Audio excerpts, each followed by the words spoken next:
Kære familie og venner, det er nu 10. år, vi laver vores Jytte og Knud julekalender. Det lykkedes vist nogenlunde for os at tage springet fra DVD-skiven til YouTube-kanalen sidste år. Vi synes stadigvæk, det er sjovt at gennemgå årets oplevelser, og vi håber, at I vil nyde vores billeder fra 2016. Jeg er godt på vej til at blive en gammel særling, så for andet år var jeg ikke med til juleaften hos familien sidste år. Jytte var i Ålsgård hos Kimi og Connor og Cole, som I kan se, og sådan bliver det nok også i år. Jeg har svært ved al den hurlumhej og gavetamtam, som julen bringer. 3. januar døde Mette Møller, som Jytte var ledsager for i 14 år. Vi var til en slags afskedsfest hos Mette og hendes familie i efteråret, og efter bisættelsen var vi med på LO-skolen, hvor der blev sendt balloner op til Mette. Carstens bror Ole er IT-chef i Folketinget, og inden han går på pension, fik vi ham til at give en rundvisning på Christiansborg. Marianne og Tommy og Berit og Mogens og Carsten og Jytte og jeg fik en meget interessant tur rundt i magtens korridorer. I april var Jytte og jeg til fest på Lønborggård over vestpå. Philip blev 40 år, og Christina blev 30, og Lea blev non-firmeret. Christina, som i en periode var oldfrue, havde lånt alle faciliteterne på herregården til festen. Jytte og jeg boede et par dage på Lønborggård, og så kørte vi til den gode ferielejlighed hos Skovbo Ferie i Blehøj. Vi var lidt rundt i Halmbæk-området og på Blehøj Kirkegård, og vi havde pastor Arne og fru Marianne til middag i lejligheden. Og Philip, som jo arbejder i Brande, havde en overnatning hos os. Det var så heldigt, at vi var i Blehøj den dag Peter Frandsen fra Blehøj Lokalarkiv fyldte 80 år, så vi overraskede ham og fru Inge med et besøg. Der var mange af egnens gårdejere til fødselsdagskaffe, og da jeg har fordybet mig meget i Blehøjgårdene netop i år, så var det sjovt at få sat ansigter på ejerne. Kimi blev 50 år i maj, og hun holdt fødselsdagsparty for familie og venner i Ålsgård. Hun var stadig teenager, da jeg kom ind i Jyttes familie, så tiden er fløjet afsted. Hun har indrettet sig rigtig godt i rækkehuset, sammen med sine 2 drenge. Helt tilfældigt mødte Philip og Christina og Lea min kusine Grete og hendes familie på gaden i Skjern i juni. Det var første gang, at de 2 Leaer var sammen.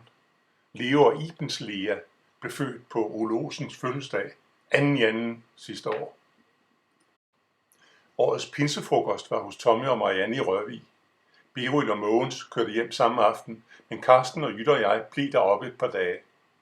Vi tog sammen med Tommy og Marianne på tur til Bror Felte Observatoriet og til Tveje Mærløse Kirke.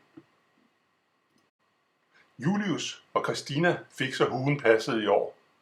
Julius blev student fra Gefion Gymnasiet i København, og Christina tog HF på Vestjysk Gymnasium i Tarm.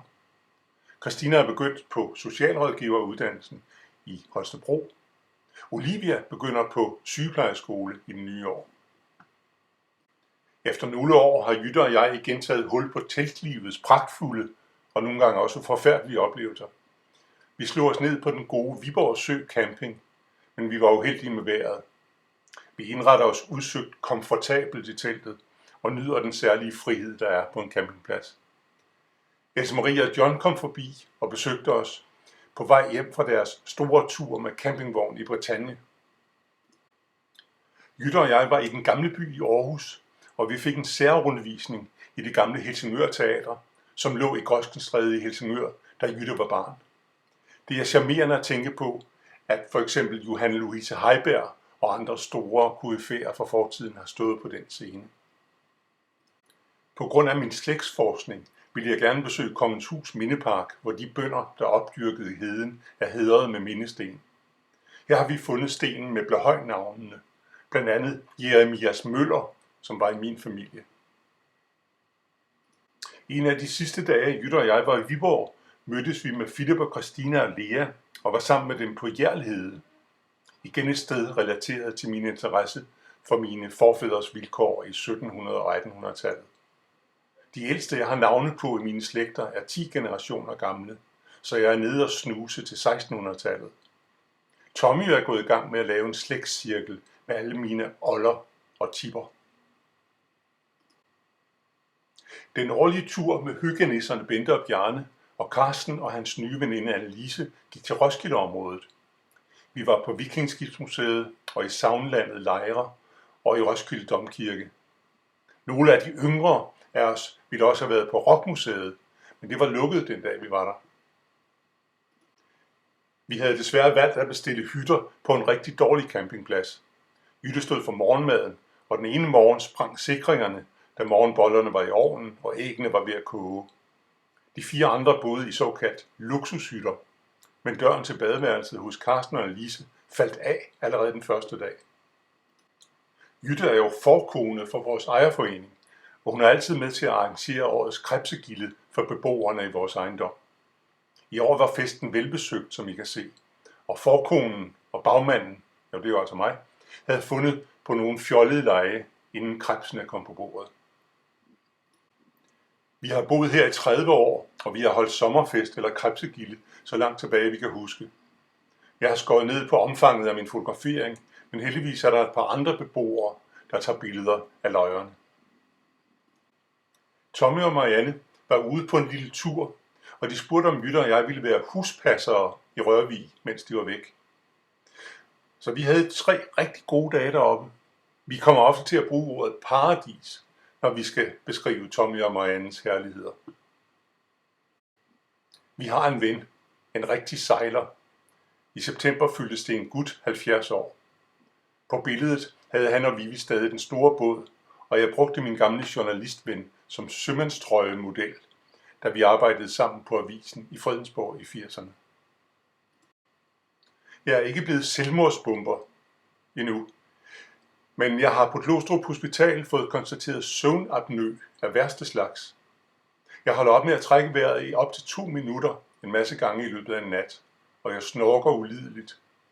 Jeg skal have sådan en støvsugeragtig sovemaskine i den nye år. Det bliver sjovt at kysse Jytte godnat med den på. Vores turvenner var til julefrokost her hos os nu i december. Vi har været på tur og været sammenspiste hvert år i 17 år, og vi var jo altså i Roskilde i år.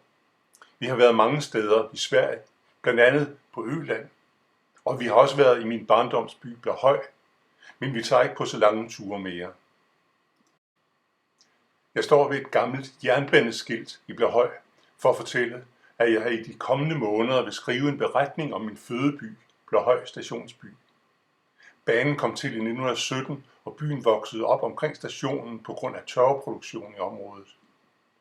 Dette 100-års jubilæum vil foreningerne i Blåhøj nu fejre til næste år, og mit bidrag bliver en fortælling om min farfar og min fars og mine egne oplevelser i den lille by. De seneste 2 år har vi sluttet af med at vise jer historiske billeder i vores julekalender.